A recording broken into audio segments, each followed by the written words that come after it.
Good afternoon. We are live.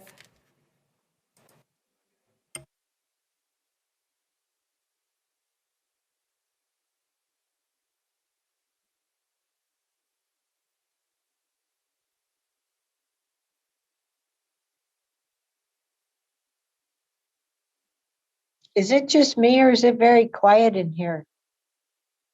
Oh, Commissioner Treese can hear me.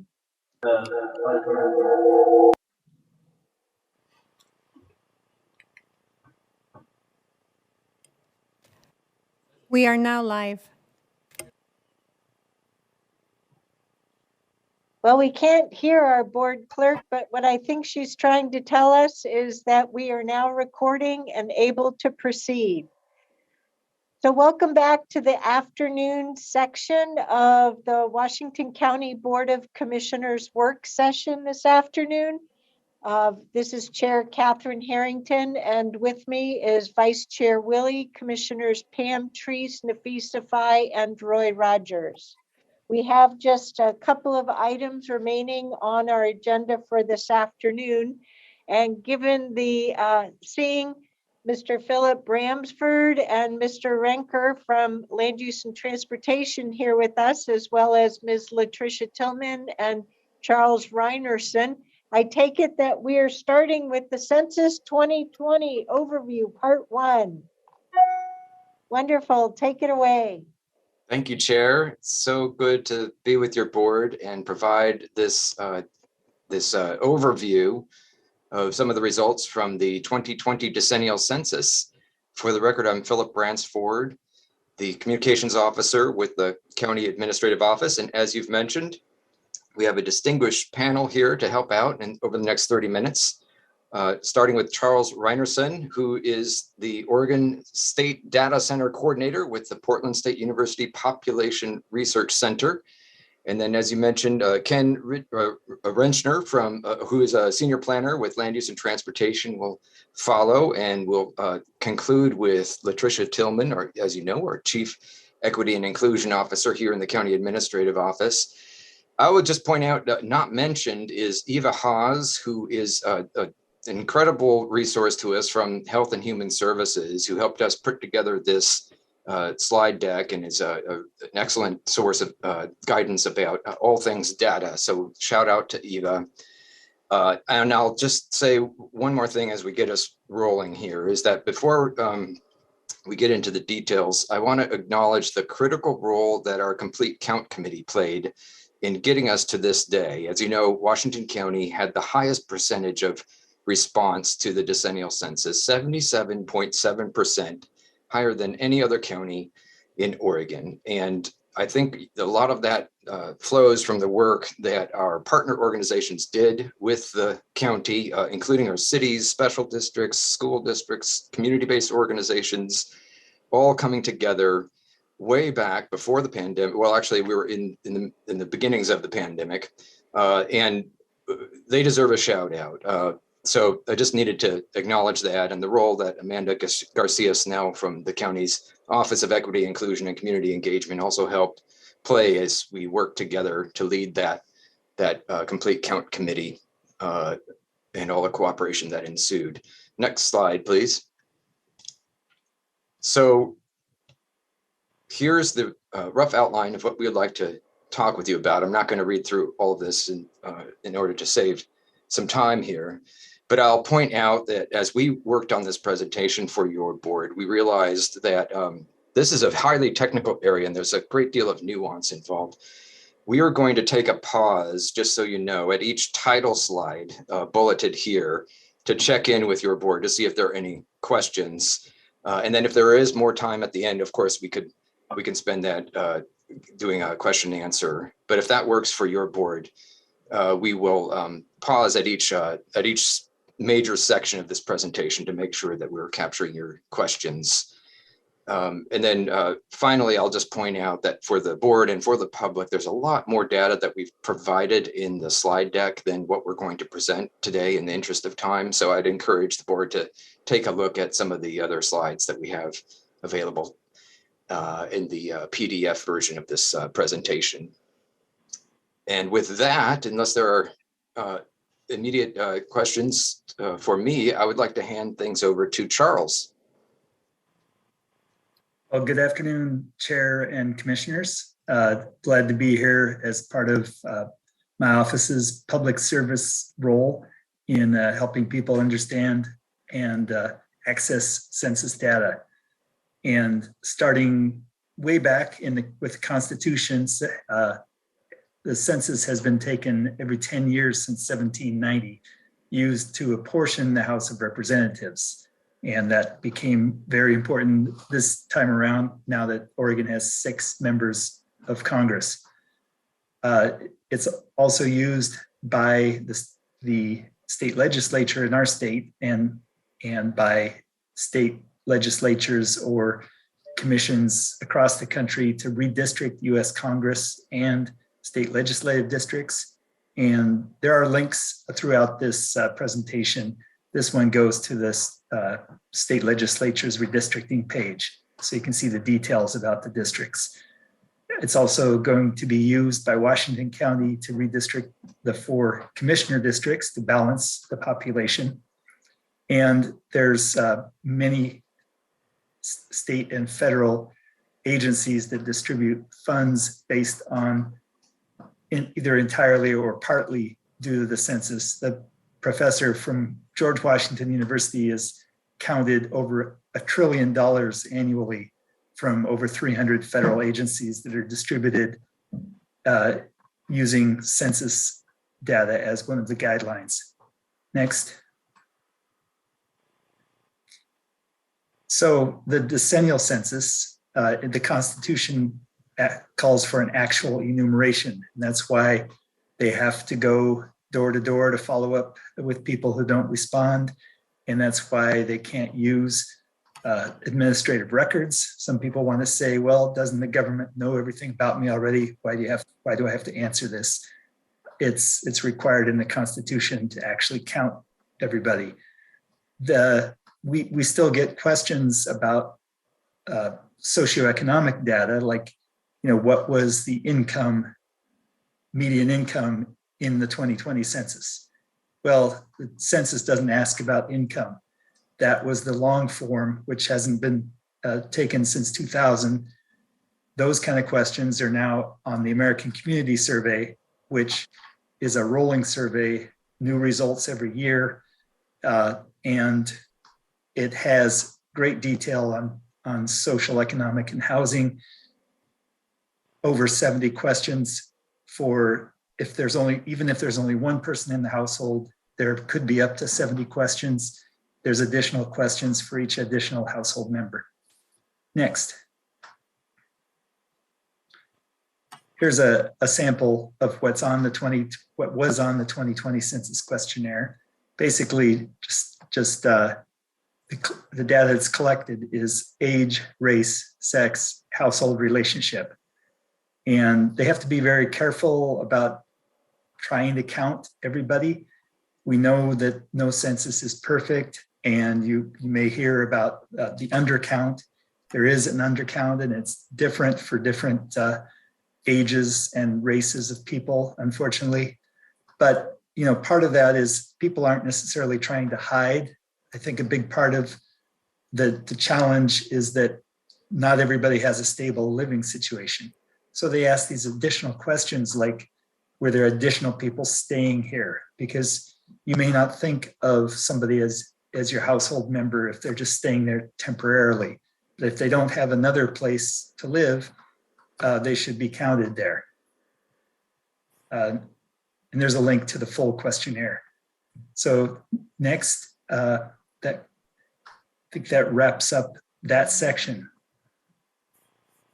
Pause for a moment in case there's questions about those 3 slides. If not, let's take a look at the next slide. So when the census was first established, they counted free persons as whole persons, and excluding Indians who weren't taxed. And then other persons were counted as 3/5 of a person. So this was a result of a long debate and clearly, points to where we were as a nation at that time. Since then, almost every census, every 10 years, there's been changes in the racial and ethnic questions on the census. And that's really interesting. I put a link to that. So it's something that evolves as our society evolves and as the census gets input from stakeholder groups about what's important and how to count. We were very concerned leading up to the census that this could be a bigger challenge than normal because of erosion of trust in government. And but as we learned when the results came out, the way that the questions are asked and the way that the number of characters that you can put in on the specific questions actually sort of changes the results. And we'll see some of that a little later. Next. So the census takes great pains for confidentiality, and that's written into Title 13 of the US Code. Individuals aren't supposed to be identified, and Census Bureau can get information from other federal agencies, like the IRS, for example, that will help them, but they can't share their information out with other federal agencies. A sad part of our history is that the Census Bureau did report to the federal government the locations of Japanese Americans during World War II. Next. And there's just a few headlines, things we were worried about leading up to the 2020 census. And I think there's a couple more on the next, on this slide as well. If we hit down arrow. Yeah, headlines of our concerns. As demographers, we want to make sure that everybody's counted.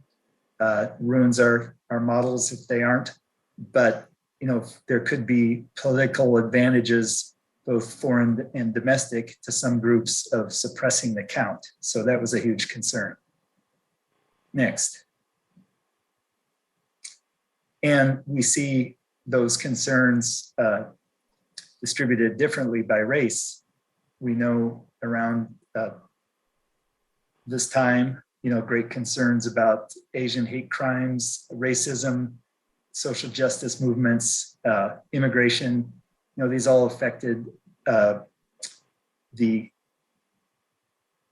different racial groups at different rates about, can my information be used against me?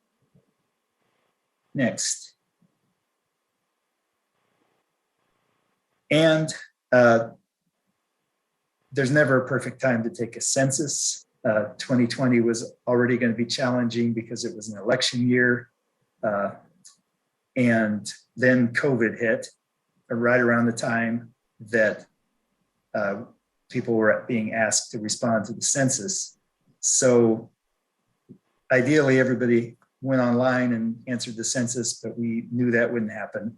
So they had budgeted through July for follow-up, non-response follow-up, which involves mailing out actual forms and going door to door. That was difficult to do during the beginning of the COVID pandemic. So the field work wasn't wrapped up until mid-October. That also affected the American Community Survey. There won't be county level data from the 1 year American Community Survey for 2020. But the delays in taking the census meant there were delays in the apportionment data. We didn't know how many seats in Congress each state would have until April 26th last year instead of December 31st, 2020, as is in statute. And the redistricting data that the legislature had to scramble to draw those boundaries because the public law US code says that it's supposed to come out by March 31st, 1 year after the census, but it wasn't published until August 12th of 2021 at the block level. Next. And that was a lot of information in a short time, and I'd be glad to take any questions now or later.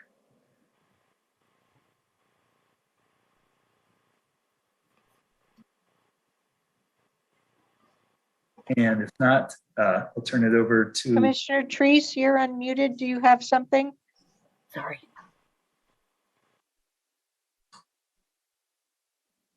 Okay, I'll turn it over to Washington County's own Ken Rencher. Good afternoon, commissioners. Ken Rencher with LUT. When we look at the 3-county Portland region, we saw that it added roughly 195,000 people between 2010 and 2020. Population growth is a combination of 2 sets of numbers: births minus deaths and in-migration minus out-migration. Over the last decade, the population of Clackamas County grew by about 45,000, Multnomah County by about 80,000, and Washington County by about 70,000. Washington County experienced the largest percent increase in population of the Tri-County region. And next slide, please. If we take a closer look at Washington County, we see that some cities grew faster than others, but each city grew in population over the last decade. In most cases, cities have expanded since 2010 through annexations, in addition to the construction of new housing units. Hillsborough and Beaverton added the highest number of new residents, while North Plains and King City grew by the largest percentage increases. Next slide, please. Overall, the cities combined to grow at a slightly faster rate than the combined unincorporated area. Next slide, please. Washington County has almost 250,000 people in its unincorporated area, with nearly 9 out of 10 of these people living inside the urban growth boundaries. Urban unincorporated Washington County, shown in this map in blue, would be Oregon's 2nd largest city if it were to somehow incorporate to be a city. Washington County has more people living in its unincorporated area than any other county in the state, and it's not even close. Next slide, please. And then this is where we can pause if there's any questions over these last 4 slides. Can I have a question? This is Nafisa. Can you repeat the last statement you said about the unincorporated folks? Yeah, so the unincorporated Washington County, we've got roughly 240,000 people in our unincorporated area. And the next largest county, I believe, is Clackamas County, and it's somewhere in the 150,000 range. So it isn't. We have far more people in our unincorporated area than any other county in the state.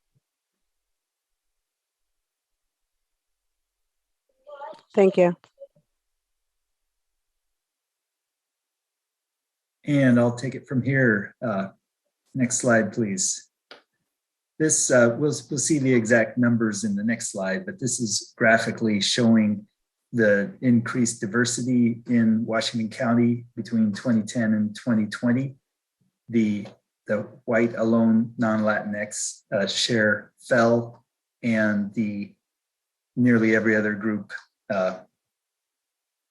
in particular multiracial, Asian, and Latinx shares increased. And the numbers, let's move to the next slide to see the actual numbers. The way that the chart was built was based on these numbers, or these categories, which are actually the most common way that you'll see race and ethnicity displayed, which is to identify each race, people who only chose that race and said that they were not Hispanic or Latino. So you'll see it's the white alone, non-Hispanic, black alone, not Hispanic. Of course, you can choose more than one race on the census. So take a look at, for example, the black alone, not Hispanic, 12,763. Well, before we move to the next slide, one point that this slide makes is that the total number of people of color constitutes 39% of the county's population. And that's an increase from the previous census. But again, black alone, not Hispanic, 12,763. Now let's move to the next slide. And black alone or in combination, 21,975. So big difference, because this is more inclusive of each of these races. It includes everybody who identified as this race on the census, regardless of whether or not they also identified as another race. So this really is confusing to a lot of people, especially if you're developing rates. I was told by a journalist that there was a national report showing the vaccination rates, and they showed Oregon having over 99% of Black residents vaccinated. And immediately I knew, they're using Black alone as the denominator rather than Black alone or in combination. So, the people are being counted as Black when they're being vaccinated, but in that case, they weren't counted as Black in the denominator. They were being counted as multiple race, which is a problem. It looks like a small number, the multiple race, but it really affects the counts of other race groups. So that's something to be aware of. Next. Can I ask a question? Yeah. On the previous slide, are you recommending that as we move forward, that this is the information we should be citing? Well, it depends. And, the state of Oregon has a standard that they've developed called Real D, where it's much more nuanced than this. There are other groups that are included, and it's based on the least common race. So vast majority of people who check Black and something else would be counted as Black under the Real D guidelines. And that's something that I think will be more transparent and easier to use in the future. Our office is working with the Oregon Health Authority to sort of distill those numbers from the census and convert them to the Real D categories. So look for that in the future. But basically, yeah, if people don't like this always because it adds up to more than 100% and that makes them uncomfortable. But yeah, if you want to talk about everybody who identifies as Black, then you would use this Black alone or in combination, for example. So until we have the Real D breakdown, are you suggesting that we utilize this versus the other? Yeah, if you're talking about rates, especially if you're talking, if it's important to be more inclusive of everybody, then I would use this, except for the white alone, not Hispanic. There's a big number of white alone or in combination, which includes everybody who's something else and white. But generally, if you're looking at the white population, you'd want to use white alone, not Hispanic. Okay, thank you very much. I appreciate your nuanced explanation.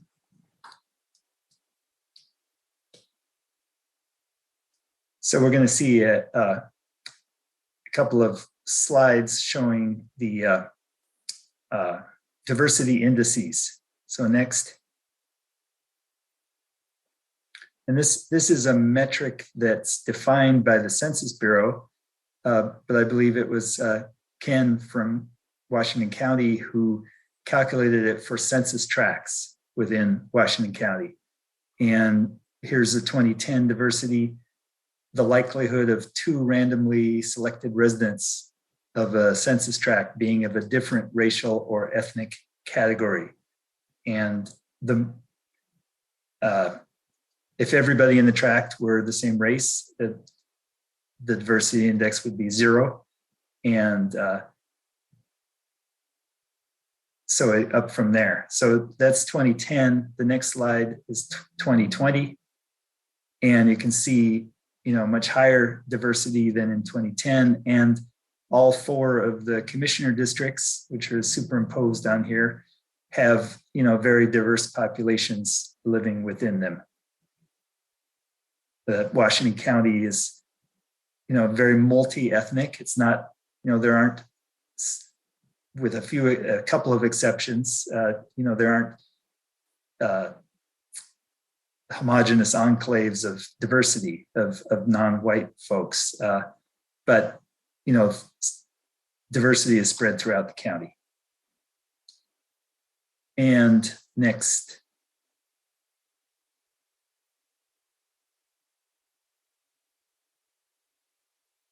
And one more section for me to tackle, themes in the data. So we've seen growth in total population. We've seen greater diversity. And the census has plenty of critics and people, you'll hear from community groups that they're not being represented or that they have many more people in their community than what the census reports. But one good thing about the census is it's standard across the country and across the county, across the state. So we can measure, it's the standard that's used by almost everybody. And it shows on the topic of diversity that if you compare the 2020 census with the 2000 census, 88% of the net growth in the county's population is attributable to people of color. The white population generally grows a little bit due to in-migration, but at least in the state of Oregon, because of the age structure of the population, so many more white people in their 50s, 60s, 70s now, there's actually more deaths than births each year. So Oregon's white population grew a tiny bit due to in-migration, but not due to natural increase. Next.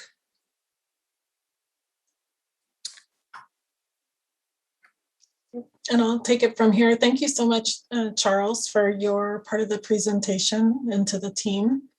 Good afternoon, Chair Harrington and Commissioners. For the record, I'm Latricia Tillman, the Chief Equity and Inclusion Officer for Washington County. And I'm wrapping it up here with the next slide, if we can go there.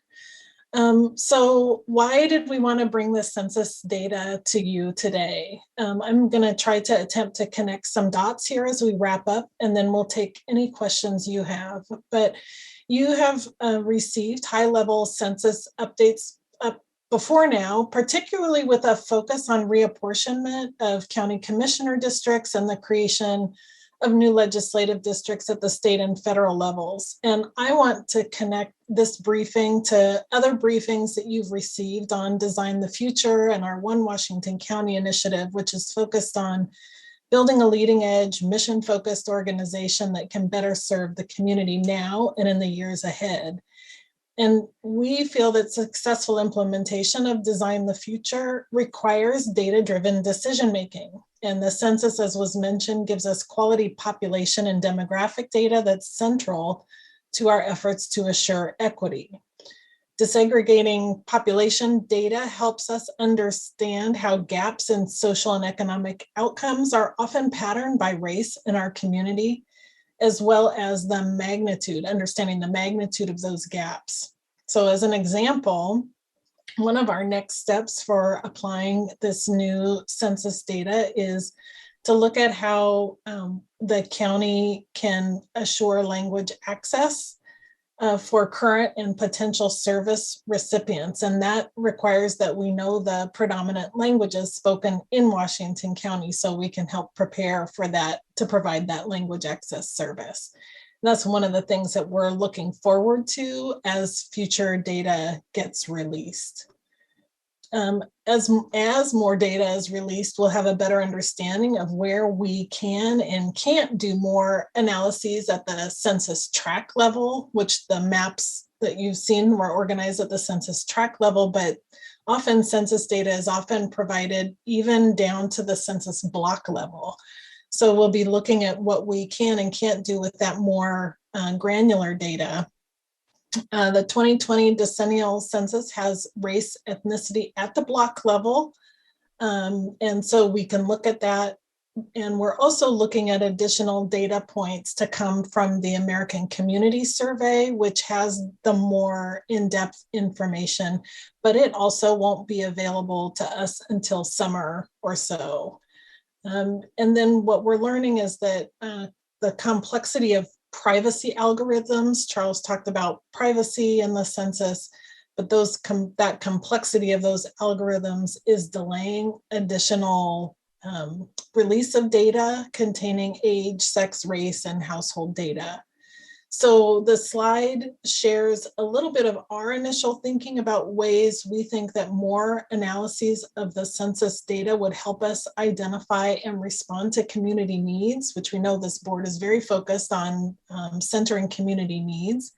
And we'd like to engage your thinking and your ideas related to other analyses of population data that you feel may be helpful for you in your decision-making as well as to our operations.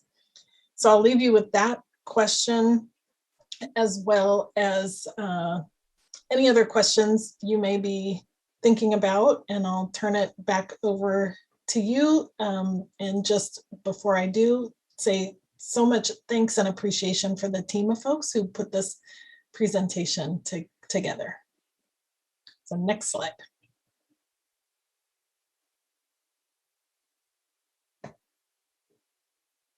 And this is where we turn it back over to you, Madam Chair. I'll just ask a question to prime the pump, if I could. I appreciated the next step slide, but on the agenda, it talks about this being overview 1. So you lost me a little bit on the next step slide for what is overview 2? You know, or when is that coming? What will that involve? Right, so because we don't exactly know when the next release of the more granular census data will be, we can't predict at this point with 100% accuracy when the overview 2 will be, but we're looking forward to that more granular data to help us think about, for example, housing and race, so home ownership gaps, or housing tenure, housing cost burden, those kinds of things that we can look at, educational attainment by race, participation in the workforce by race. Like those are some of the other kinds of analyses that we can look at. Charles talked about in the maps that we're not seeing lots of segregation, but we can look at that more closely to see if there are maybe pockets where, for example, low-income individuals are being more segregated, which is happening in other cities across the country. So those are some of the questions that we'll be looking into, and we'd like to kind of bring this broad population information down to more, be more applicable to the ways that Washington County provides services. If I could ask a follow-up to that, and sorry, I have a whopping headache now because there was some kind of lavender scent, which my body reacts to, which is why I have a mask on as well. Do these two bullet sections here, are either one of them relying upon that more granular data, or can you proceed with what you've got with the exception of the March 2022? If I can respond, the information that we got from the redistricting data last August was limited to total population and population age 18 and over, and the broad race groups.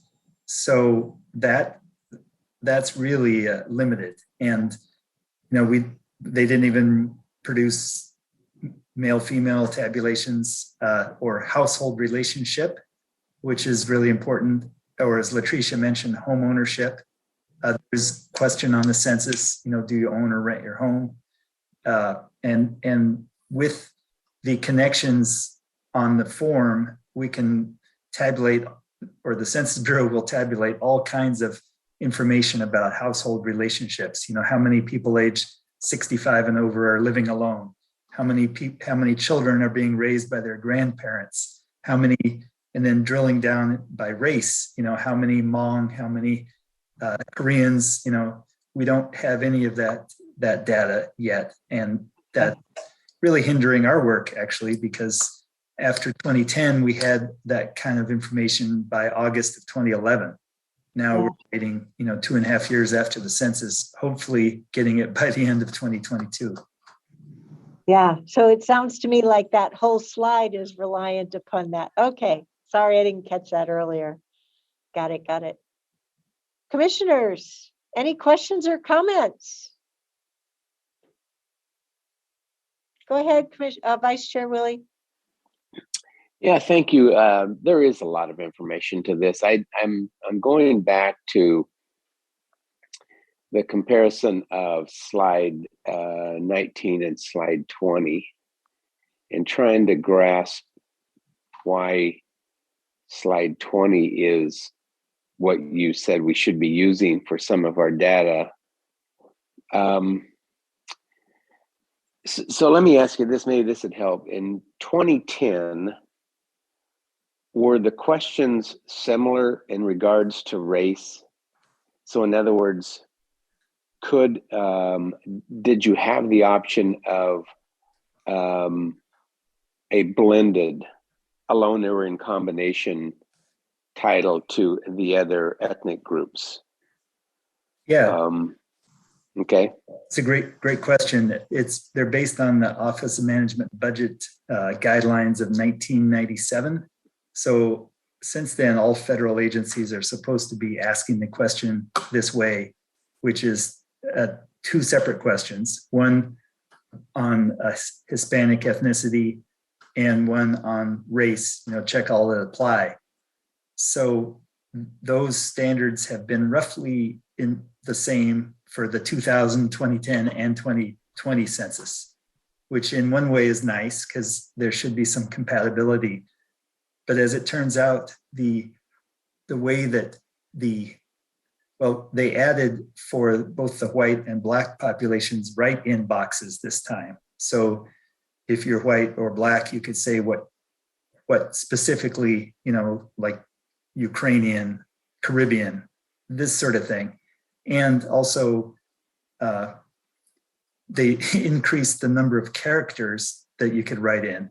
So this actually had the effect of changing the results because of the coding. And the Census Bureau has actually acknowledged this. And there's some interesting discussions of it in articles. But so that's part of why there's such an increase in the 2 or more races population this time, is that people, well, first of all, there are more people who are of actually 2 or more races, but there also was some of it had to do with the way that people were allowed to respond. I'll add that the Census Bureau, doesn't actually make the decision about how to ask the question. they had some investigation about changing the question, combining Hispanic and race into one question, adding Middle Eastern and North African category. And they made this recommendation after much study. They recommended this to OMB, but it wasn't adopted. So we're stuck with the 1997 guidelines, which are also used by school districts and health authorities. So, hopefully there's some compatibility, but not perfect. Yeah, I guess I have, a part of me has trouble embracing when the total is more than 100%. And so I prefer to go with, some of the pure data and realizing that maybe we don't have the exact numbers in the particular race categories, but still, to me, it's 100%. So I that one kind of caught me off guard a little bit. And then on slide 25, you state that 7 out of 8 of Washington County's net growth over the last 20 years is attributable to people of color. So I kind of compared that to 12% of our county grew 70,000 people in the last 10 years. So you take 12% of that, that's, 10,000, 9,000 people, 9,000 white people versus all the other races. That's kind of an amazing statistic in itself. And then you described the death and new births, and so you really got pretty granular in that kind of a comparison and things like that. So I don't know, maybe it's because I'm of the older white bunch, so we're dying off as well as new babies are being born. So I don't know, that to me got a little bit messy, but this is really good information. It just takes me a while, I think, to process all of that and to understand how we're going to use that data in some of the decisions we make over the next several years. Yeah, it really is much about age structure. All race groups now have fertility below replacement level. So, in the 1990s, the Latino population grew a lot due to immigration and high birth rates, but that's not true anymore. Birth rates have fallen, by half among Latinas since the 1990s, as the generation more likely to be born in the U.S. and enrolled in college and in the workforce. But it's all about the age structure because there are so few elderly Latinos, and so many under age 40. So the natural increase is going to remain high, whereas if you look at the age distribution of white folks, you'll see literally more people in their 60s than in their 20s. And then this is true statewide. I am not looking at Washington County's numbers. Washington County does have a younger population generally than the state overall due to its dynamic economy, more in-migration, more family, more single family housing. So Washington County isn't aging as fast as the rest of Oregon. I think I'm aging plenty fast, thank you. But the term that you used right there, I wrote it down because it really has fertility below birth, which is an interesting statement. It really does explain it really, really well in just 3 words, but you kind of have to absorb that. But yeah, so thank you for your answers. That helped me a lot.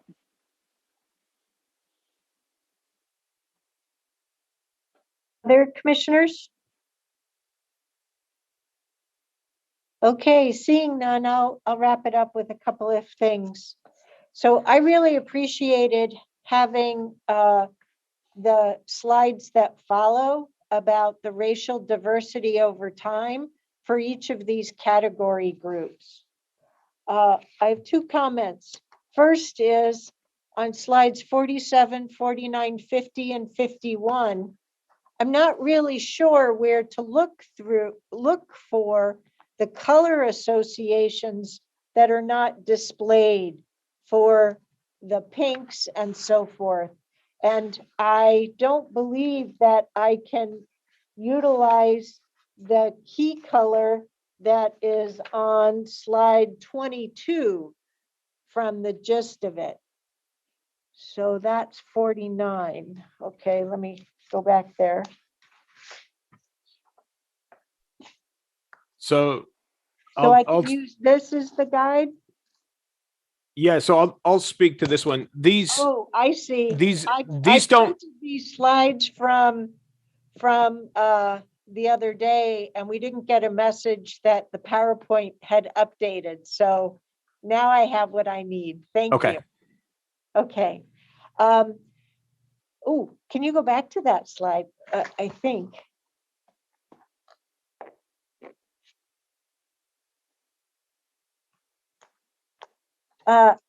Sorry, no, it's slide 51.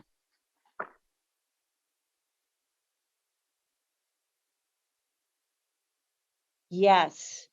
So there, you've got the migration for the couple of decades before. Oh, wait, is this the last one? 51 is the last Yes. of the series.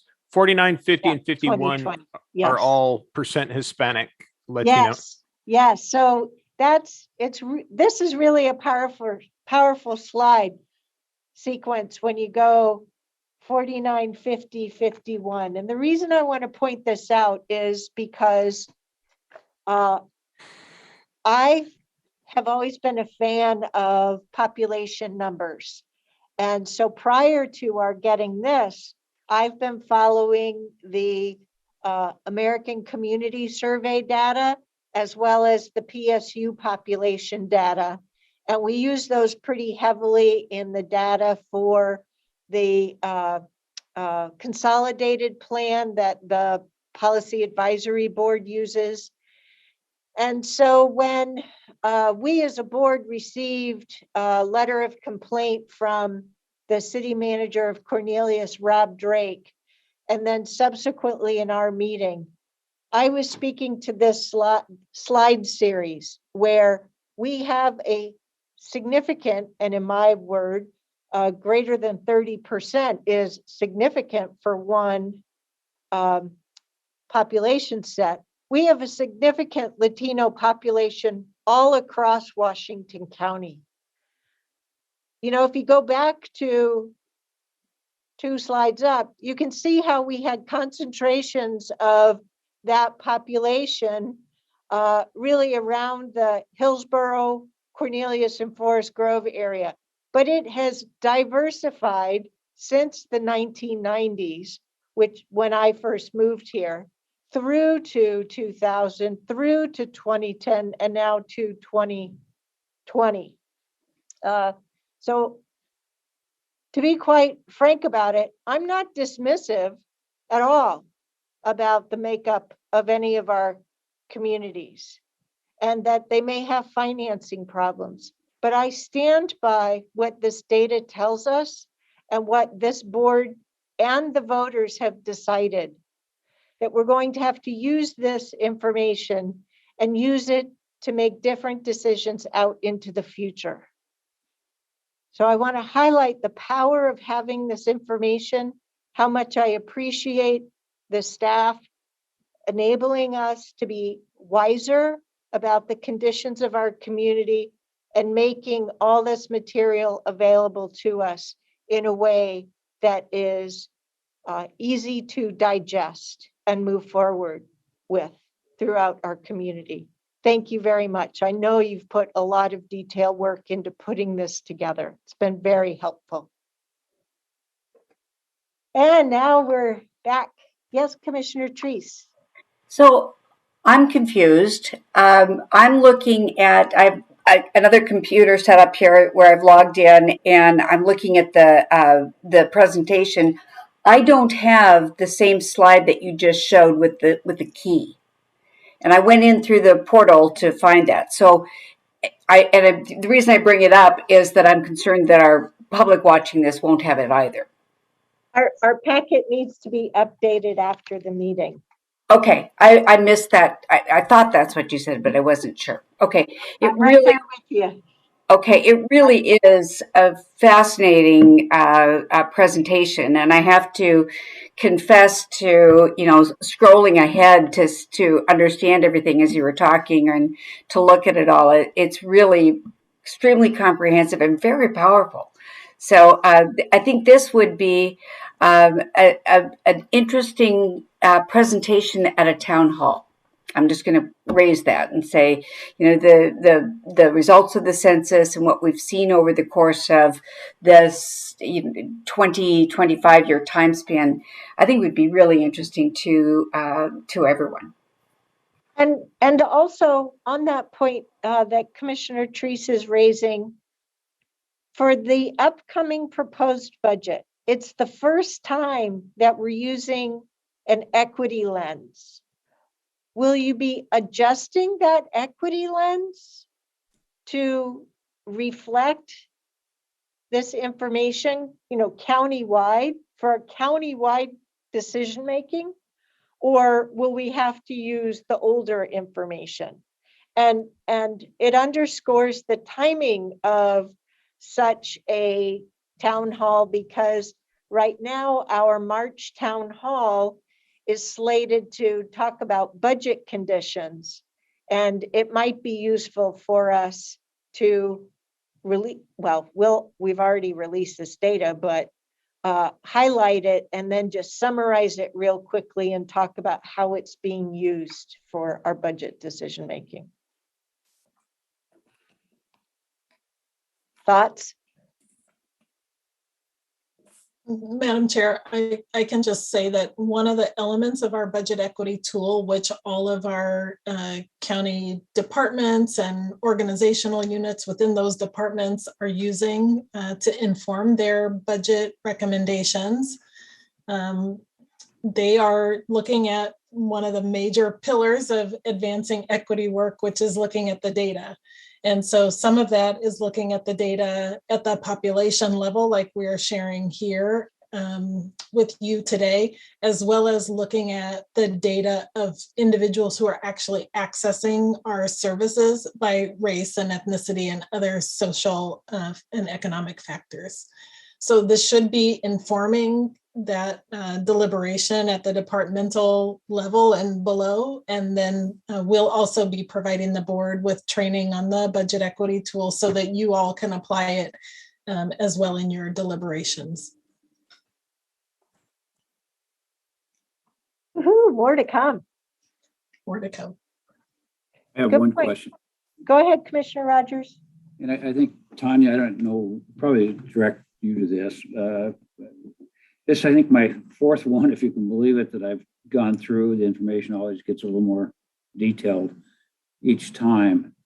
And we've never got it right because it's in our apportionment. And this is beyond what our presenters did. But when we've looked at districts, I was a little bit surprised to see that District 2 had grown so much. I was thinking District 3 would, but District 2, in fact, has grown so much. And we've never really got it right because of the growth changes so much between the 10-year periods. And I know we went back and adjusted the ordinance to sit there and say, if we get too much out of whack, we can come back in and look at it. But what's the intention when we start adjusting boundaries? I mean, we could do the mathematical thing, which would be to take population, divide by 4, and then make some logical boundaries. The other thing is to say, well, if we've got a tremendous growth in 2, I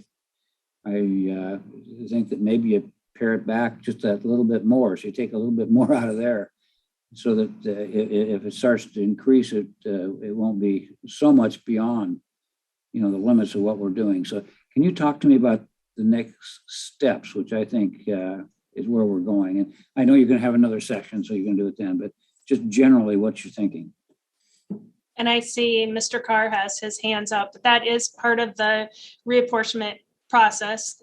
Chair Harrington had brought up the budget process. You're bringing up the reapportionment process. So this data is also beneficial to staff. So the next step in and I'm going to call it kind of this roadshow of information is we will be sharing the same presentation with our department directors, and Mr. Carr is ready to speak specifically around the reapportionment process and how this will be incorporated into that process. Absolutely. So the first step in the reapportionment process you actually took today by approving the appointment of the by accepting the report of the county election official that showed the one that you're referring to, Commissioner Rogers, which showed the disparity in the districts. Now we're in the process of reaching out to the community to establish criteria, and we're going to try not to use that word. Things to influence the decision. And once we get input from the community on what those things should be, we'll bring them back to you and have a discussion about what those are, and then bring them out for the further community to comment. So there'll be two different community inputs on this. And then we will go to PSU, some of the colleagues, and Mr. Reinerson, and ask them to use those criteria to draw some districts. So you will have input on how we make those, how the options are prepared for you. And then ultimately the options will be brought back to you, and you will approve whichever one you choose based on the criteria that we're working on developing right now.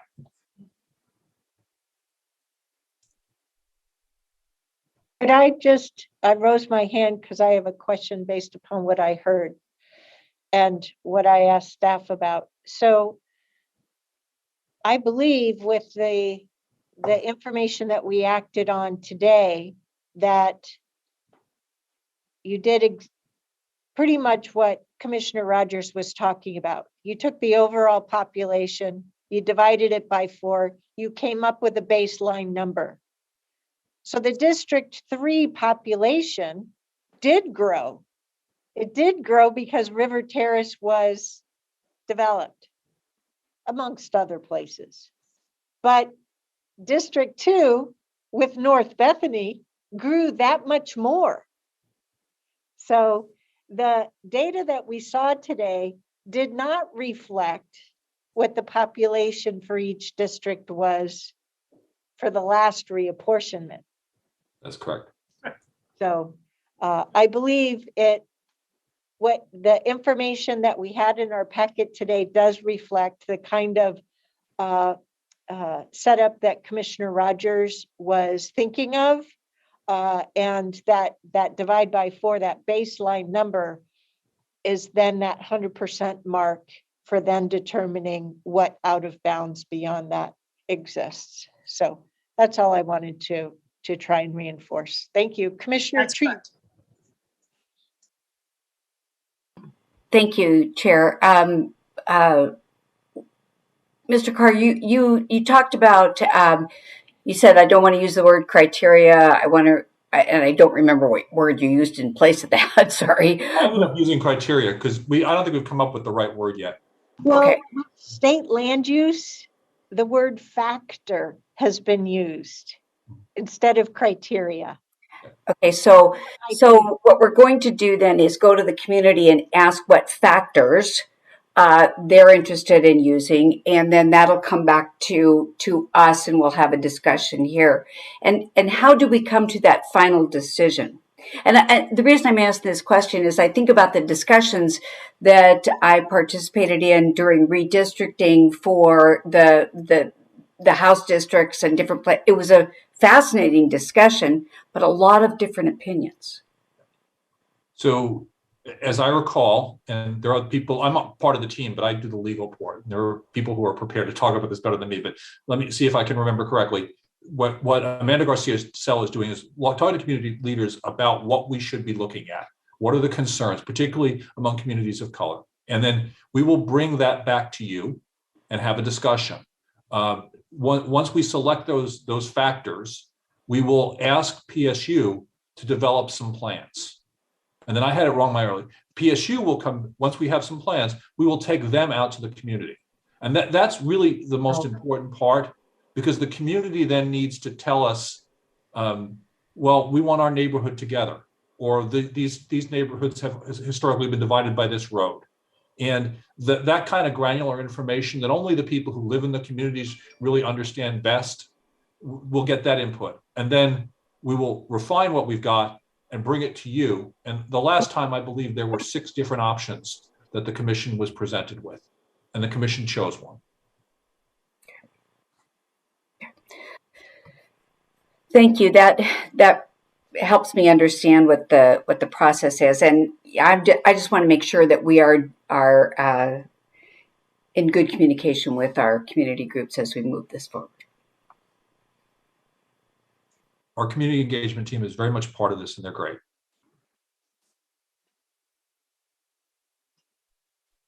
Anything else, commissioners? Go ahead, Commissioner Treese. I guess the other piece is I want to be a part of how we communicate and be available as well. I think, it's just when you have the district that's grown the most, the concern probably goes up. So I just want to make sure that if there's anything I can do to help out internally as well as going out externally, I'd love to be a part of that.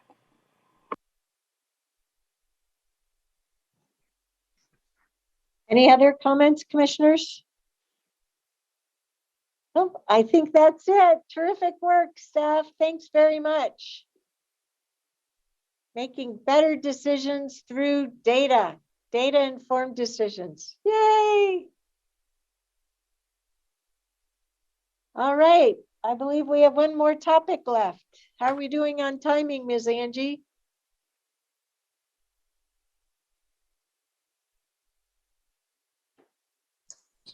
My mouse stopped working. Sorry, I was shaking feverishly in my office. We are doing well on time, and I believe Board Clerk Noela, yep, and there I see our presenters appearing.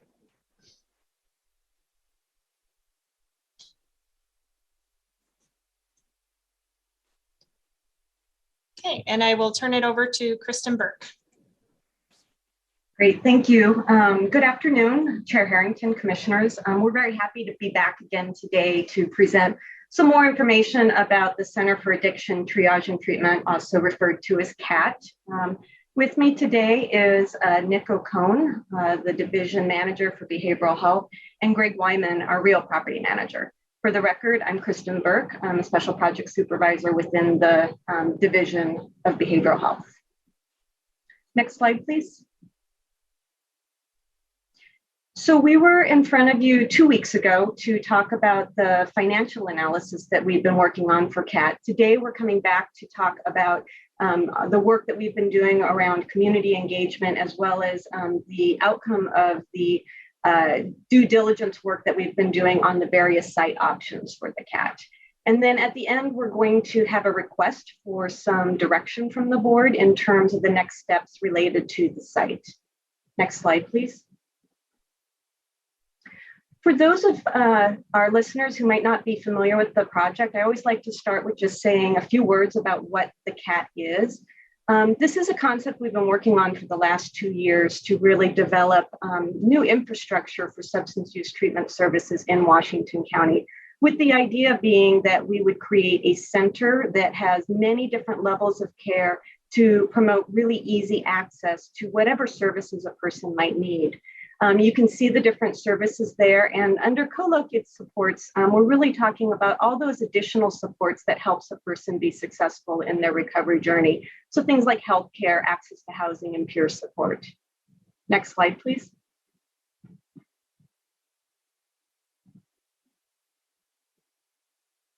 Can I have the next slide, please?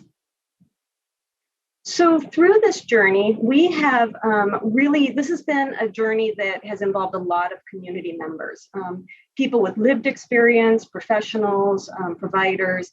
And through this journey that we've done over the last 2 years, we've heard a lot of personal stories from people who have participated in the project, as well as people, community members who have reached out to us to share their own thoughts about the project. And this is just a few of the quotes that we've heard through the years as we've worked on this project. The thing that I really want to highlight is the amount of just passion that our community has had, and also the support for the project, and just how widespread substance use has been in our community. And so this really highlights the impact of untreated substance use on our community members. But I also want to really highlight the comment on the lower left-hand side of the screen, which says recovery is possible, and proof of that. And we heard that from so many people who have participated in this project. And what that does is it really highlights that treatment is, it works, and that this is a medical condition. And what we need is the services to really help people recover. Next slide, please.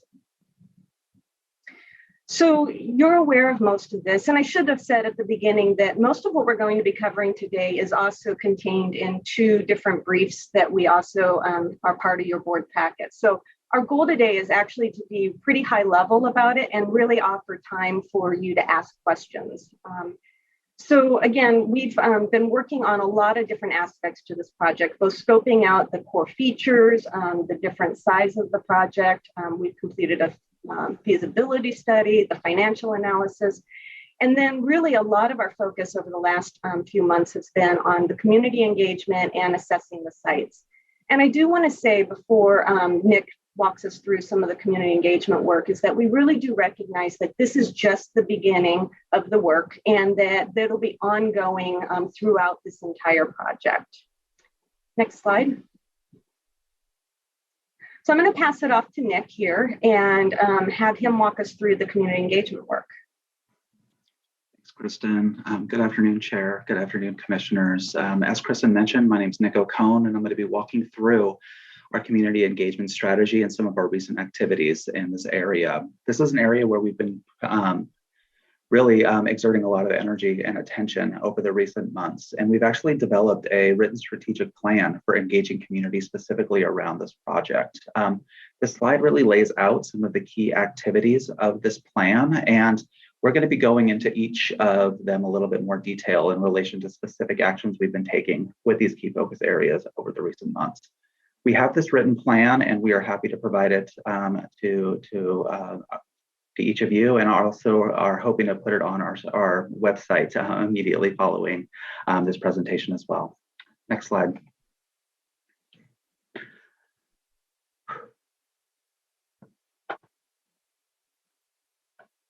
Sorry, I actually go back to the previous slide. I lost my train of thought 100%. I apologize for that. So with actions to date, related to our community engagement, our team's been really busy reaching out to community in anticipation of the site selection, and we've done a lot of work over the last few months. Our goal with the plan that we've developed is to look at the work now, but also to be putting the work forward as far as actions and activities between now and when the site opens. Our actions to date have really been centered in these 3 key areas around informing the community, developing avenues for input, and ensuring that we're reaching all community members. We've had 3 really successful community meetings to date that really focused on the local business owners and residents who are living in proximity to where the potential sites are going to be, and have also been actively engaging community leaders like the Latino Policy Council and the Coalition of Communities of Color. Next slide, please. We've also developed a Community Engagement Advisory Committee, which is a 22-member committee that's really designed to help us reach our communities, especially those that have not had as much access to information around the cats. The previous slide really talked about a big focus on a demographic assessment, and after reviewing the demographics of the sites, of the neighborhoods close to where the potential sites are, we learned a lot about who was living there and how to adjust what some of our engagement would look like. For example, we learned that there's a really high percentage of Asian American community members living near the WACA sites, and we've reached out to the Asian Health and Service Center and the Korean Society in order to join this committee. We're continually adding new members and learning more about the communities to really target who we need to engage. The key focus areas of this Community Engagement Advisory Committee has really been around providing input to develop our strategic plan, as we mentioned, and then really learning about how to reach and engage communities effectively. Next slide. This slide really looks at some of the targeted outreach that we've done, so a lot of which I've mentioned already in the initial slides. One of the bullets that I really wanted to highlight is just the engagement around the city managers of both Hillsborough and Beaverton. We have both of the city managers of the locations of the cities where the locations could potentially be cited on our steering committee, and they're actively involved in guiding the work that we're doing. We also have members of the cities who are on our Community Engagement Advisory Council as well. And they're actively involved in some of the work that I discussed on the previous slide. Next slide, please. This slide details 3 of the recent virtual meetings that we did earlier in January. We had virtual community meetings on 3 consecutive days between January 11th and 13th. And we really targeted, like as I mentioned, the local business owners and residents that are living close to where the potential sites could be. Of these 3 virtual meetings, we have 45 participants who participated in at least one of these meetings. And out of those 45 participants, we really only had 5 participants that expressed any opposition or concern about the project. Overall, there were really some fantastic questions that were raised by the participants, and there was a lot of support for the project that was voiced by several participants. As Kristen mentioned, every time that we are speaking to different groups, we hear so much support for this project, and we actually had a number of members of peer organizations that just spoke up and talked about their own recovery journey and how these services and supports would be really helpful to our community. Some of the main themes that were raised were really focused around the safety of nearby residents. There was a lot of questions about whether there'd be additional security provided to the neighborhoods that are close to where the sites would be, and also questions about what our collaboration with law enforcement was. We were able to really work on the feedback that we gathered and to answer the questions that were raised in this area. There were also a lot of desire for the sites to not be in residential areas, and around the possibility of whether the center could potentially draw criminal activity to the area. It was really nice to hear some of the passion of our leadership group as we were walking through this, particularly members who had worked previously in residential settings for substance use disorder and managed these programs that were located in communities and in residential areas, and talking really specifically about the very minimal community impact that was happened and how the neighbors oftentimes didn't even realize that these programs were there. As we heard from folks about in these community meetings, most of the concerns that were raised, and it was only from these 5 participants, were really focused around the WACA site. There was really general, very high support for the EYP location, both with its central location and its proximity to public transportation. And we really didn't hear any negative feedback about that site, where we'll talk about a little bit more in the later slides. Next slide, please. This slide walks through a little bit of the general community feedback that we've gotten both from these community meetings and then some of the other engagement activities that we have done. Overall, as I mentioned, there's been really positive feedback about the locations being both centrally located and also close to public transportation. And as Kristen mentioned earlier, there has just been so much response from the community just sharing the impact of untreated substance use and the impact that it's had on their families, their friends, and on themselves. We have all the time people stepping up and sharing their stories of loss, their stories of recovery, and it's really highlighted the need for more services in Washington County and the community saying that they think that CAT will help. Next slide, please. So future steps, where do we go from here related to community engagement? A big focus that we have going forward is going to be around a media campaign, really focusing on destigmatization of substance use and really sharing the community need and highlighting just the focus on what we're hoping to offer and develop with CAT. We've received a $30,000 contribution from Trillium Health Plan to support this media campaign, and we're reaching out to our CCO partners from other organizations to see if there's additional financial contributions in this area as well. We're also hoping to have additional community meetings focused specifically on the broader community. The community meetings that we had, as I mentioned, were really focused on targeting local residents and business owners that would be located near the potential sites. And we want to have community meetings that would reach the more broad net of Washington County and the general public. In addition, we want to do continued outreach to community neighbors, holding open houses, having neighborhood-specific meetings, and creating any opportunities possible to both engage the community and to be able to answer as much questions as possible about this project. Next slide, please. And with that, I will pause for some questions. I know that was a lot of information very quick. And after the questions, I'll pass this back to Kristen and Greg to walk through our site options a little bit more.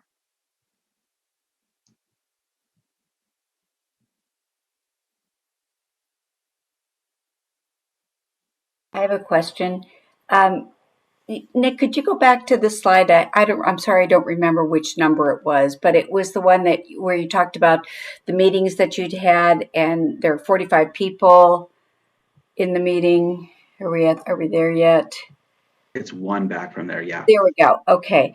I guess I'm a little concerned that when you said only 5 participants expressed opposition or concern about the project, and I don't have a temperature gauge on what that concern might be, but that's what, a little over 10%. So I'm just kind of, my antenna went up, and I am worried about the the degree of opposition. That's a really good comment. For the most part, the opposition or concern were around these questions that were raised. And I feel like when we were having conversations that the temperature started to go down with the responses from the facilitators. There were a couple of community members that were local residents that did raise a fair amount of concern, but that was even a smaller portion than the 5. I believe that was only 1 or 2. Yeah, there was. Oh, sorry. There was one person in the first meeting who expressed that they were very concerned about. It was more actually about resources going towards this project as opposed to the project itself. It was more of concern about why would we be funding this. In the second meeting, there were 2 people who expressed just pure opposition to the siting of the program. And that was out of about 24 or 28 people.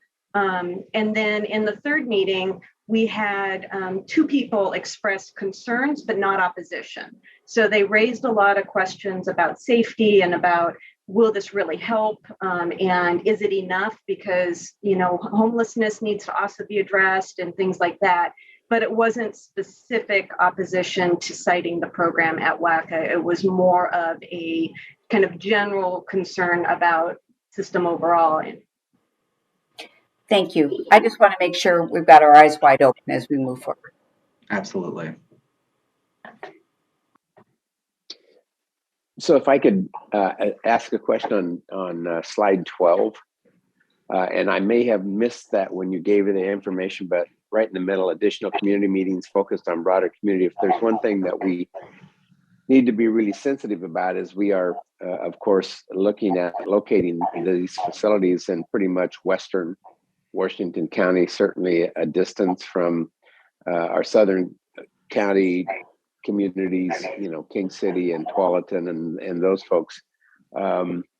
So I'm assuming we're having community meetings down there as well and trying to broaden the scope of understanding where they're going to be, what services we're going to provide, and those kinds of things, that it's on light rail, all the good things about it. So have we had those yet? We haven't had those meetings specifically yet. The initial meetings were really intended to focus on the neighborhoods immediately surrounding where the potential sites could be. That being said, we have members of the community from South County, West County, really on all the different levels of development of this group. And so we have community members from those parts of the county on our program development work group and our steering committee as well. And so we are providing that information out there. We just have not had the additional community meetings yet focused on different parts of the county outside of the immediate proximity to the locations. Okay, well, obviously, I think that's going to be really important, and I'm sure that Commissioner Rogers will chime in.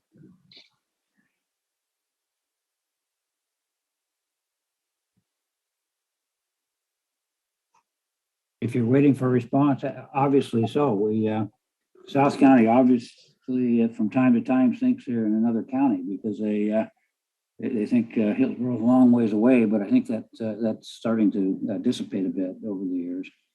But I think any outreach you can do is good. It's important. The commissioner makes a good point.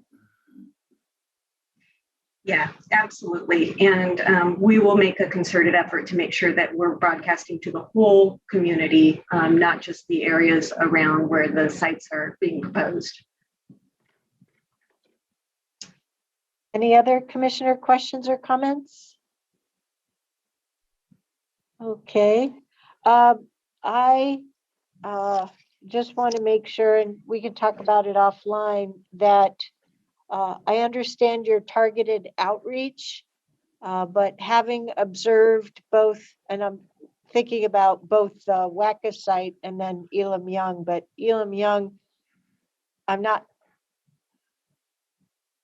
I haven't seen as much negative neighbor opposition on projects there as I have around the WACA area. So I want to make sure that we've taken advantage of the Five Oaks Triple Creek Neighborhood Association for sure.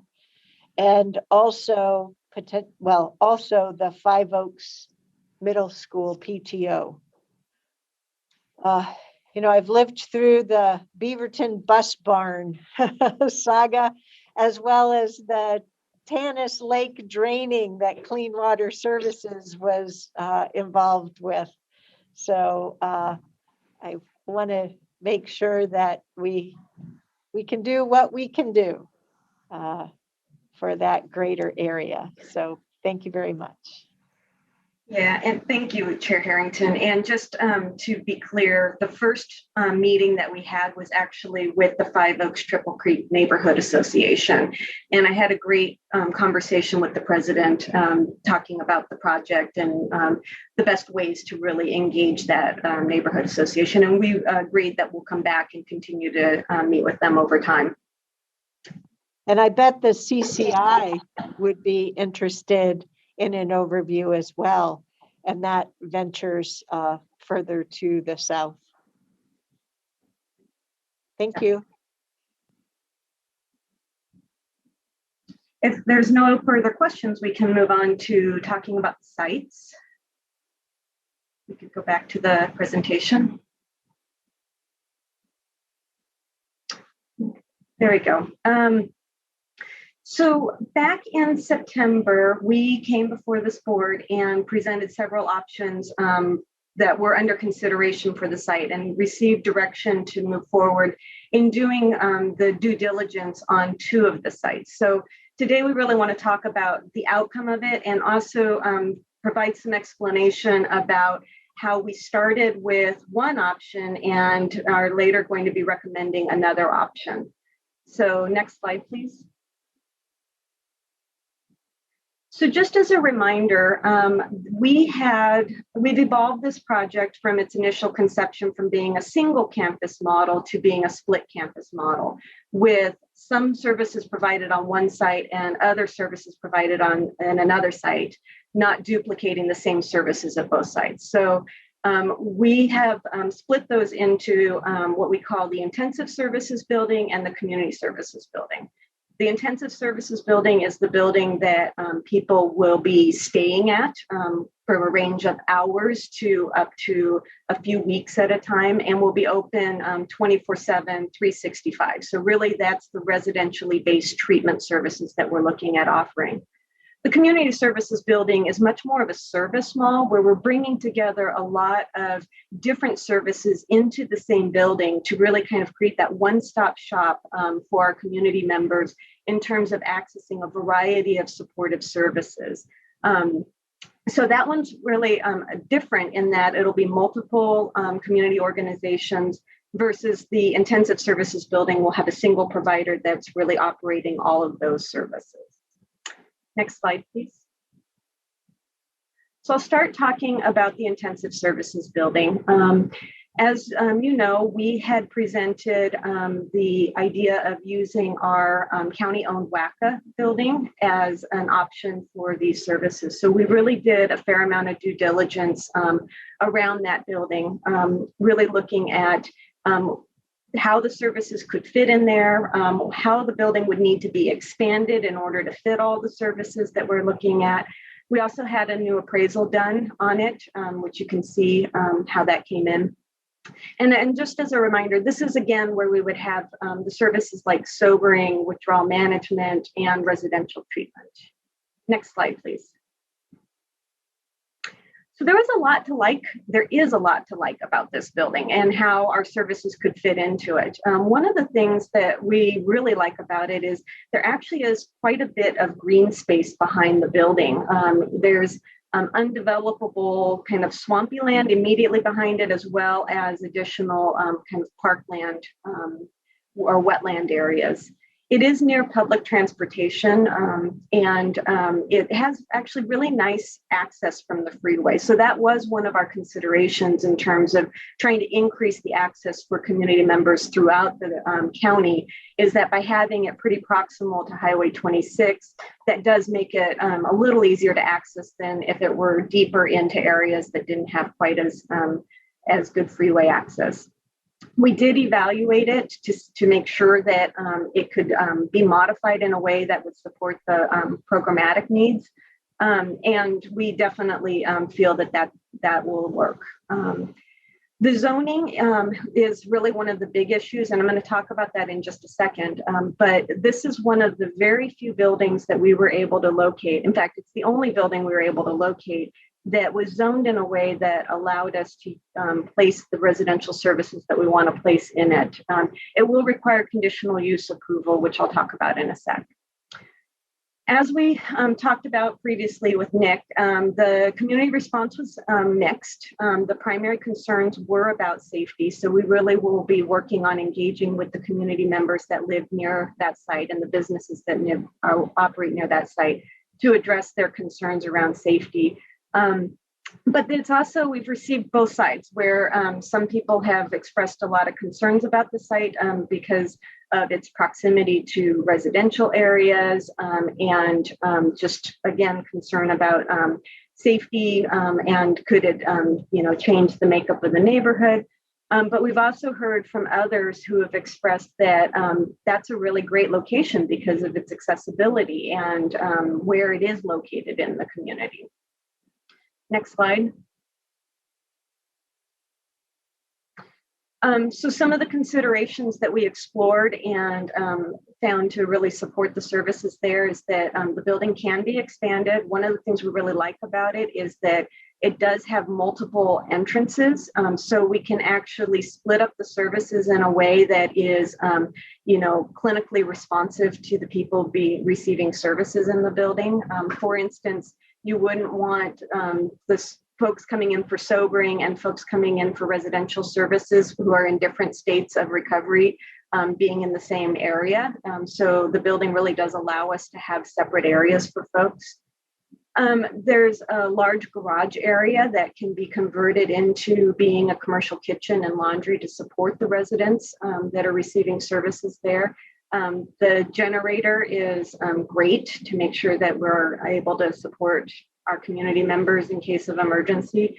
And as I mentioned, the green space is really attractive. So as I presented in the last meeting, the overall estimated cost to renovate that building is about $18.2 million. Next slide, please. So zoning, as I mentioned, it is zoned in a way that we can use it for the services as we have intended. We did meet with the City of Beaverton Planning Department to talk about it and make sure that we weren't missing anything. We will have to submit a conditional use approval, which will take approximately 4 months from the time that we submit the application and it's deemed complete. The application is deemed complete. It will require a type 3 review, which includes community engagement, which we've already started. And so we'll be working in tandem with the city of Beaverton around the additional community engagement work that needs to be happen for the conditional use approval. Next slide, please. So I'm going to actually pause there before I start talking about the community services building and just see if there's any questions. Commissioners, any questions? Nope, not seeing any. Great. So I'll talk now about the community services building. So when we came before you in September of last year, we presented one option for the intensive services building and one option, or we received approval to move forward with two options, one for intensive services and one for community services building. Another option came up shortly after that meeting, and both of those options were able to support the clinical services. Both are in the city of Beaverton, very similar in a lot of aspects. So the addresses are there. One's the Aleclec site, which is the one that we had approval to move forward with. And then the other was a new one that came up off of Elam Young Parkway. Next slide. So I just wanted to have this slide to kind of explain what happened and how we ended up starting with one building and then coming forward with the second building. We received approval to move forward on the due diligence on the Aleclec property. And then almost within a few days after the meeting, the property owner for Elam Young approached us and said that he had a property he was interested in selling, which was immediately next door to where County Behavioral Health and our crisis clinic was located. He's the same owner who we're currently leasing space from. There was a lot that we really liked about the Elam Young building. It's in an area that we are already established in the community. It's very, very close to mass transit. And the building's just a really nice size building for what we were looking at using. So we went to county leadership, who gave us permission to go ahead and start the due diligence on that building as well, with the intent that we would come forward to this board and present both options. In the due diligence process, we discovered that we were hitting some zoning challenges on both properties, and I'll talk about that in just a sec. But ultimately, what we've discovered is that there really isn't a path that would allow us to operate the services in the Aleclec building. And so after again consulting with county leadership, we decided to take that off of out of consideration and keep moving forward with the Elam Young property, which we'll present more information on today. Next slide, please. So the issue is zoning. We had interpreted the zoning, how the services would be classified in one way. And as part of the due diligence, we met with the city of Hillsborough planners and found out that they interpreted the zoning or the use of the services in a different way. And so we worked really carefully with them to try and figure out if there was an option around that. And the city of Hillsborough has been incredibly helpful and gracious in this process. We've really appreciated their support. But essentially, we can request a zone change for the Elam Young property, but that's not really a route for the Aleclec property. It would actually require changes to the code language, which opens up a lot of other challenges for the city. And so they really didn't feel like there was a real viable path towards using the Aleclec building in the way that we had intended. So we did move forward with submitting a zone change request. The city of Hillsborough has agreed to do an expedited process and believes that we can get the process done in 10 weeks. Next slide, please. So kind of like the WACA building, there's a lot to really like about the Elam Young building. One of the greatest assets for it is its proximity to public transportation. It's about 350 feet away from a MAC station, which is really incredible access. There are a lot of social services clustered in this area. As I mentioned, the behavioral health program and our crisis services are already located in that business park area, as is our disability, aging, and veteran services, state of Oregon, DHS, child welfare, lots of different social supports in this area. So it does really increase accessibility to different services for our community members. The other thing that's interesting about the Elam Young building is that it's being sold fully furnished and without any cost for those furnishings. We negotiated the price for it empty, and then they were willing to leave all of the furnishings behind. It's got, 300 cubicles, tables, chairs, conference room, AV equipment. It's got a full commercial kitchen, and not just the appliances, but actually all of the serviceware or plates, mixing bowls, everything you could possibly need, and everything we will need in our intensive services building where we need to build out a commercial kitchen. So there's actually a potential cost savings for that building in that respect. The other thing that we really like about it is that the way the building is laid out, it's really conducive to that service mall that we are looking at creating. We've done some test fit of services and have kind of preliminary plans that are really, they work really well. The community response for that site has been very positive. We haven't had any negative response at this point. So that's also really beneficial. Next slide, please. I'm going to actually turn it over to Greg at this point, who's going to talk about the next steps around the Elam Young property, since this property will actually require us to purchase it as opposed to the WACA site. Greg? Thank you, Kristen. Good afternoon, Chair Harrington and commissioners. For the record, my name is Greg Wyman. I'm the real property manager here at Washington County. So as Kristen said, I just want to talk about some of the key dates on the purchase for Elam Young property. On January 21st, 2022, we submitted that zone change application that Kristen referred to that is necessary for us to get the zone correct for the use of this building. We are under contract with this property. We entered into a purchase and sale agreement at the end of December this past year on December the 27th. The initial due diligence period is going to expire on February 14th. We were able to negotiate with the seller and an extension of that due diligence period for 60 days by passing through $50,000 of the $100,000 promissory note earnest money that is in play right now. We would need to do that to get us to the outcome of the projected zone change process first part of April, and that would take us to April the 15th, which would be us then taking and waiving the contingencies if we were satisfied with the zoning and all other aspects of the building. And then we would have 30 days to close, which would take us to on or about May 15th, 2022 closing. That actually falls on a Sunday, so it would probably roll over to Monday the 16th. Next slide, please.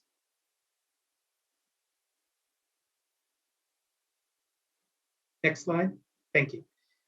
Again, as Kristen pointed out, this was the former Yahoo campus. It consists of 42,253 square foot of building, and it sits on 3.44 acres of land. It is adjacent to the existing Elam Young campus that the county leases right now for services there. The purchase and sale agreement, as I indicated, was entered into on December 27th. We entered into this purchase and sale for a price of $8,275,000. As Kristen pointed out, that was negotiated on the building alone. The fixtures were to be removed from the building. The seller had soon realized that there was a cost to removing those fixtures, and that in hindsight, it would probably cost him more to liquidate and clean out that building to a broom clean condition as the purchase and sale agreement required, and was willing to come back to the table and throw those fixtures in at no additional cost, which is a bonus to the county. The earnest money deposit right now is $100,000. We negotiated that in the form of a promissory note convertible to cash when we waive contingencies. Again, as I noted, half of that would need to be converted to cash for the extension of that 60-day due diligence period, and leading us to an outside closing date of May 15th. So are there any questions on the terms and conditions or the property itself?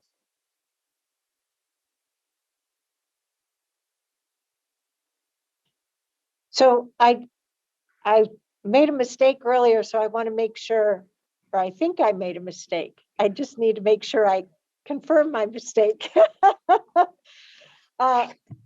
Earlier when you were talking about the zoning change, I was like, oh no, another one beyond what we already knew. But all you were doing was reminding me of the one I was already aware of. So no head slap needed. You're just doing all the fine work that's needed to be done. Thank you. Thank you. Greg, do you want to mention the appraisal on the Elam Young property that just came back?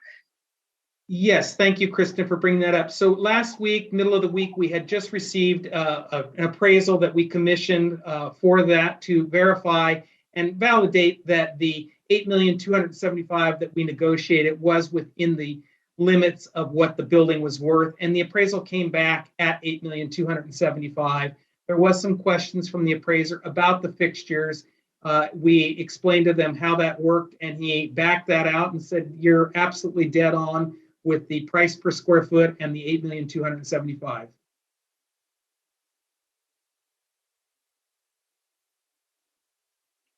Okay, next slide. Go ahead, Commissioner Treese. So is there, I understand what happened with the furniture, fixtures, and equipment. Is there a value to that? I mean, have you assigned a number?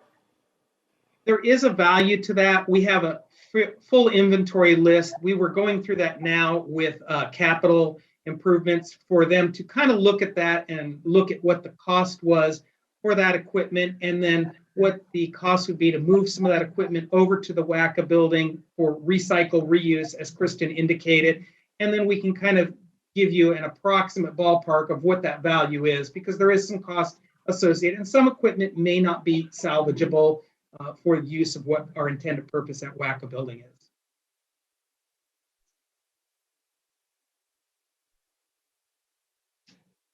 Okay. So these are the staff recommendations.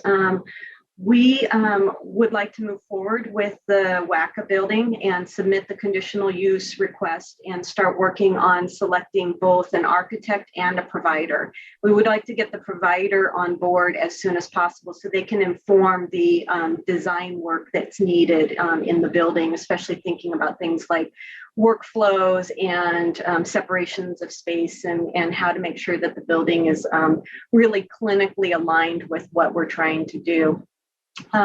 For the Elam Young property, we'd like to exercise the option to extend the due diligence with the 50% earned money payment, and really are looking to this board for direction in that area. And if so, if we have the direction to move forward, then we would also start working on selecting the architect and doing the design work that's necessary for the building. So that is it for us, and would love some feedback and answer any questions that you may have. Okay, commissioners, we have an ask with the staff recommendations. Who wants to weigh in? I'll go ahead. It sounds like a lot of due diligence. I'm pleased with the work that you've done. The only question I have is contingencies. Are there any? I mean, you've done your environmental. You've saw that it's not a ancient boneyard or a oil producing site. I understand all that, but is there anything else that might impact this that we don't know about? What would the contingencies be?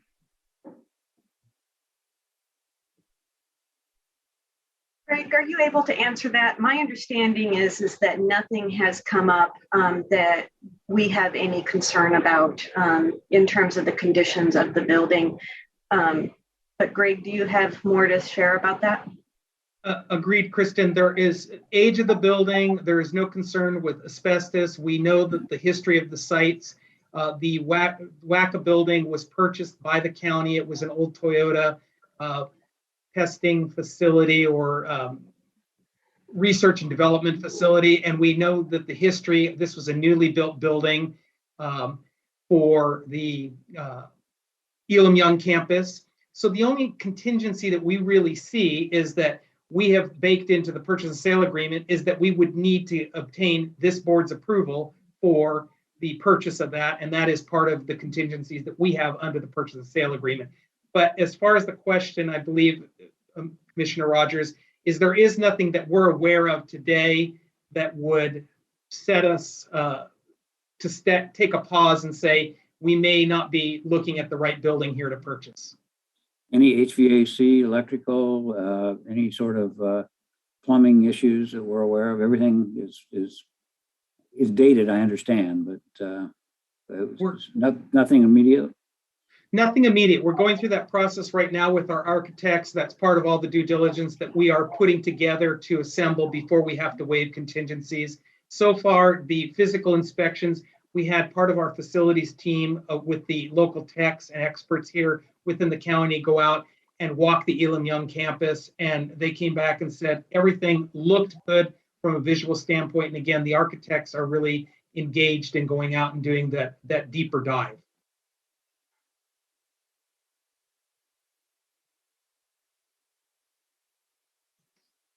Any other commissioners? Go ahead, Commissioner Treese. I'm thumbs up with the staff recommendations. I think you've done a great job with the due diligence, and I think you're on the right path to move forward. I appreciate your answers to Commissioner Rogers' questions. So Commissioner Fye and Commissioner Willie, are you thumbs up? Yep. So am I. So sounds like you've got clearance from all of us. Excellent work, team. Keep it up. This is such an important feature for us here in Washington County for our community members. So I really appreciate what you're doing. Thank you, Chair Harrington. Take care. Onward to the next steps. All right, I think that brings us to the end of the work session agenda. Is there anything any commissioners or leadership need to bring up before we adjourn today's meeting?